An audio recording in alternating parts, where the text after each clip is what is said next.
Hey guys, it's Luna. Welcome back. Today I'm going to be doing my podcast.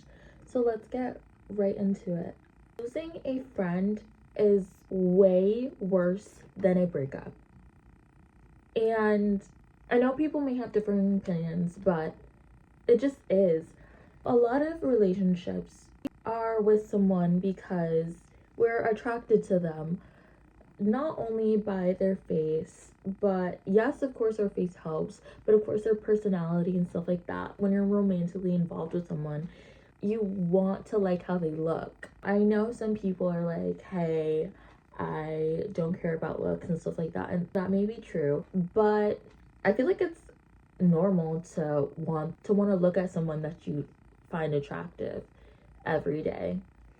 And with friends, that doesn't matter as much because what you're really looking for is their heart and how they are as human beings. Of course, both matter, but romantic relationships can be more, a lot of the times, they can be quite conditional. You want someone who maybe fits certain things, you want someone who wants to have children, and if your friend doesn't want to have children, that doesn't matter as much. Someone who wants to have 10 kids, someone who just wants to have one, someone who makes a certain amount of money, someone who doesn't, someone who has certain values that you want to instill in your children as well. When we were younger, we used to play all these games, go outside, play Marco Polo in the pool when it's summer. In the winter, play hopscotch or do these hand games or whatever. And we used to have a lot of fun. It used to be super easy. I feel like it still is, but you used to just go up to people and you would literally ask them, do you want to be my friend? And they would say yes. And I would be like, great. And then we just started hanging out together more and more. And I literally used to I asked one of my best friends at the time, I literally just asked her, do you want to be best friends? And she said yes. So we were the best of friends, at least in my mind at the time. But we used to hang out a lot. And that was super easy and super fun because we were neighbors as well. We still are. Thinking that they would be my best friend forever, or our best friends forever, and we'd stay together to the end of time. Maybe slowly but surely you started talking to different people, and talking to different people was nice, it was fun. We learned about other people who have more similar interests to what we are interested in, who do the things that we do, and just thought that we get along with them so well. And you still are quite close with your best friend, maybe, and you guys still love to hang out and just be together. But she has her friends as well. She makes new friends just at the same time that you do. So you guys don't spend as much time together. You don't even have a phone, so you can't even text her or call her yet. And, or maybe you have a phone, but it's like my phone that I had, it was so bad. It was, bro, it had 16 microbytes. Y'all, I have 138 right now, I believe, or 200 and something gigabytes right now. 16 megabytes. And I don't even know how I survived, but somehow I did. I used that phone and I couldn't text or call with it because it would take up too much of my data. And I could only really use it for emergencies if I needed to call my mom or something. So you guys just pull apart slowly but surely. You just don't feel as close anymore. It feels like something, a part of you, is being stripped away from you because this person was so deep in your heart and you just thought that they would always be there for you and you would always be there for them. and that you guys were like two peas in a pod. She was the other half, your whoever was the other half of your heart, and you feel like a part of your heart just stopped beating, it stopped working, and it felt like the world was ending and everything was just gonna be over, and you felt like they don't even care. They don't care about you either. When you look over at the other table, they're laughing, they're having fun with their friend. It's like you were just a figment. The relationship that you guys had was just a figment of imagination. It literally wasn't even there. And it just sucks. But you just go on with your life. When you get home, you cry. But you have new friends and they care about you, they also love you. So you get on with it and you move on. You're thinking about whether or not you did something wrong. Did you say something that she misunderstood or they misunderstood? Did you think about how maybe they thought you meant something or did something that you didn't mean? But maybe you always make sure that you apologize and that you are communicating. That's the story of me and my elementary best friend and how we just grew apart. She still goes to school with me, but we're just like, we're strangers. We don't even know each other anymore. This is not the only time that this has happened. And I don't know what age you are or where you are in your life, but friendship breakups do not happen just once. They happen throughout your life. You outgrowing people means that you has grown, and growing is an important part of your life. Maybe they have different interests. Maybe they don't like the same things that you do anymore. Maybe they don't act the same way that you do anymore. And for me, I was feeling more so I didn't change as much and she was changing way faster than me. I would say it was kind of the same, but looking back on it, I did change quite a bit too, because I felt I talked to different people with different interests and I wanted to try out the things that they tried as well.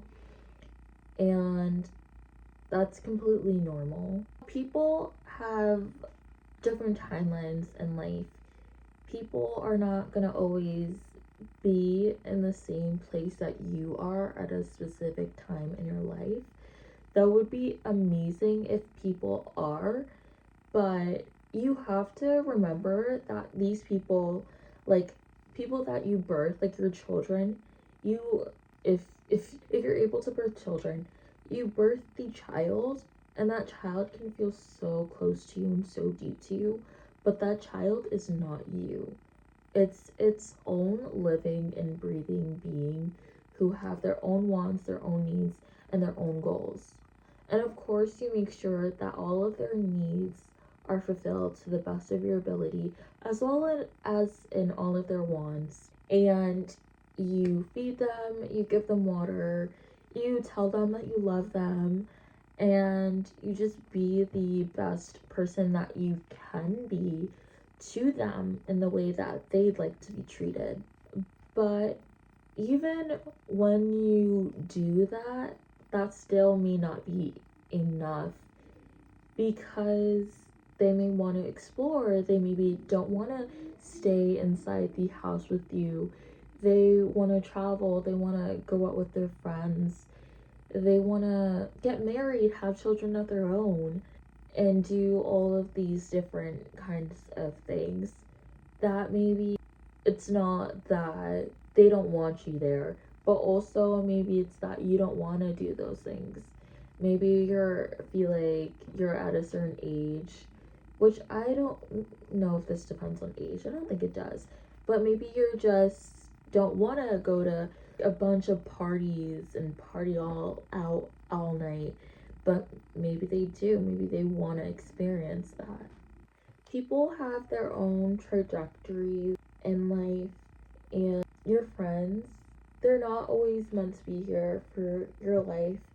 Even though I do get it, it would be amazing if you could have your friends be with you forever, especially amazing ones that you had no problems with, but you just grew apart.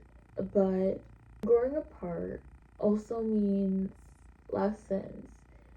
People aren't always here to stay with you forever.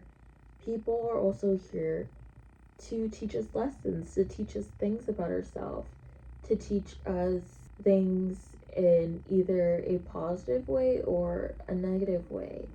And all of these things, believe it or not, has helped you make you who you are today. I remember thinking about how, in a way, it's completely normal, but I remember when I was changing and doing different things. I don't know exactly, but I believe this was the time when I was 14 or so, and I got a job. I started to work, and I was so happy. I was so excited. And of course, customers can be not the best thing about a job because they can be a lot and they can be rude. But I got through it and I made a bunch of money. And with that money, I saved, which I am extremely thankful for. Make sure that you guys, if you're gonna work young, make sure that you save and invest your money. Or at the very least, save it in a high yield savings account. So I started saving my money. And then, of course, I play hard. I was working a bunch of hours. So I got some money and I spent some. I shopped for a capsule closet. I didn't even know what it was at a time, but I knew I wanted something that would last and that I would like and wear forever. And a bunch of different clothing that would be good for different occasions, different attire for summer and winter. So I got a bunch of jeans, because jeans you can wear, at least for me, I think you can wear them anytime, whether it's winter or summer. And then I got a bunch of tops, just regular sleeveless or sleeve, like these sleeve tops, and sleeve tops, not the long sleeve ones. You can wear basically any time. You don't need to necessarily get long sleeves, but I did get long sleeves as well because I just wanted long sleeves because it was a nice, easy thing to put on. So, oh, that was actually my hair. So I got on those things and I wore them. And with my non-long sleeve t-shirts, I got cardigans. So I got a black cardigan and then I got a white cardigan. So the white cardigan I knew would be used for when I'm wearing lighter clothing with my t-shirt and it's still cold out. And then my black cardigan, it would be for when I'm wearing darker clothing, and then I would wear that with my cardigan. And I got a bunch of different cute outfits that can be alternated a little bit. And jeans you could wear with basically anything. So jeans was a very good thing that I bought. And I believe I started working out that summer as well. And I started to eat healthier, drink a lot of water, and it was just amazing. I was feeling so good. I was feeling on high 9. I sometime later began writing in a diary. So I would write down everything and it just felt so amazing.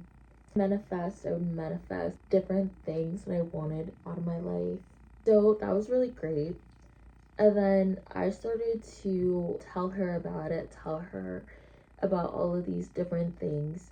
But I also tried to tell her about all of the bad stuff that was happening. The customers that were really mean and that would like, this lady, I remember she came in and she literally screamed at us for, I guess, not giving her enough pickle or something.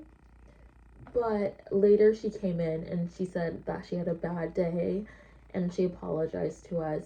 So I told her about that and how that happened. And I also told her about me making a diary.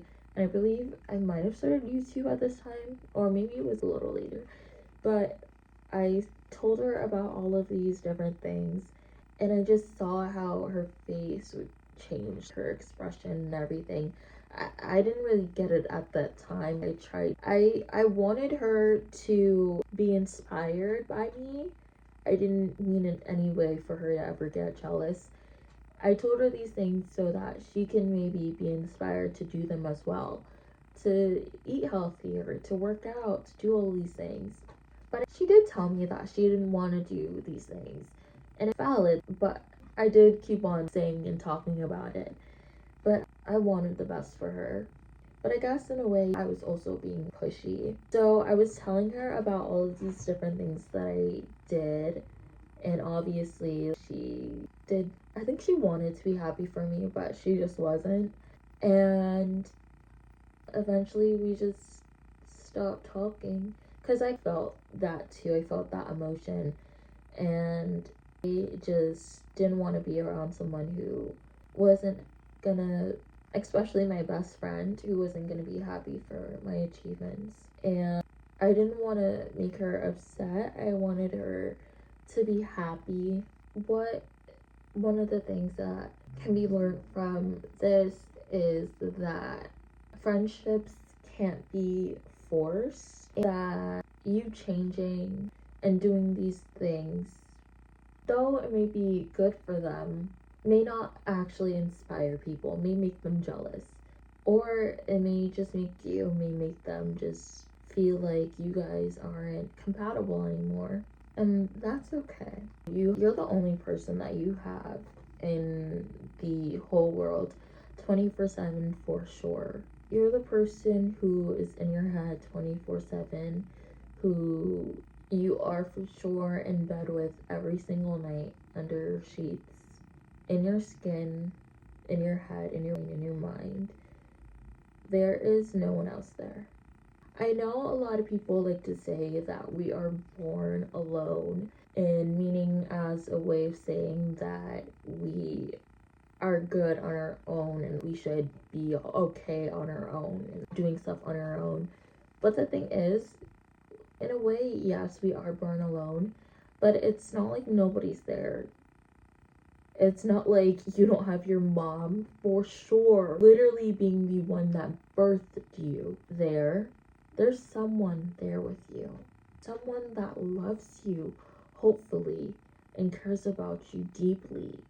So I think it's completely natural to want to have friends and to want to have people around you who care about you and who love about you. And it's important to have those people in your life, yes. But what is the most important is that they treat you correctly. And that while you love them, they love you back. Because if they don't, yes, you're being born to someone who loves you, or you being born to someone who doesn't care about you and doesn't take care of you. Me personally, I believe in the universe. I believe that in Mother Earth and the universe, and I believe that she means super well, but I also believe that she'll work with you if you work with her. So you have to work with her. As children, if you were in elementary school or something like that, making friends might have been easier, but I know as we grow up, making friends may be harder, but making friends is so important. I'm not sure if this is exactly true. Actually, let me look this up.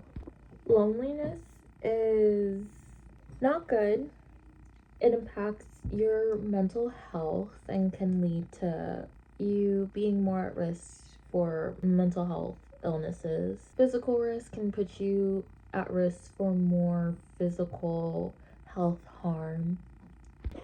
And biologically, psychology wise, it could have harmed our chance of survival. You also have to remember that your subconscious isn't there to make you do better and win all the time in life. It's there to protect you and keep it safe. And it's doing it in the best way it knows how, by keeping you in the same place and not getting out. So that means doing the same things, even if it may not be right for you. It means talking to the same people, even if they may hurt you. It means even eating the same food, even if it may be unhealthy. The same. And loneliness, you can have a bunch of friends. Breaking up with your friend isn't the end of the world, because there are people, and you as well can have so many friends, 10,000 friends on Instagram, let's say, or even 10,000 friends in real life. Loneliness isn't about how many friends you have, but it's about the quality of the friends that you do have.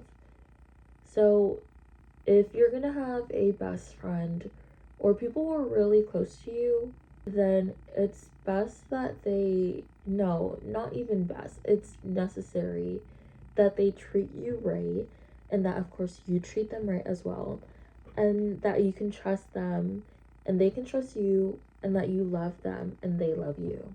But as time goes on, and I've been through a bunch of friendship breakups, not only me breaking up with people, but of people breaking up with me, and that's completely fine.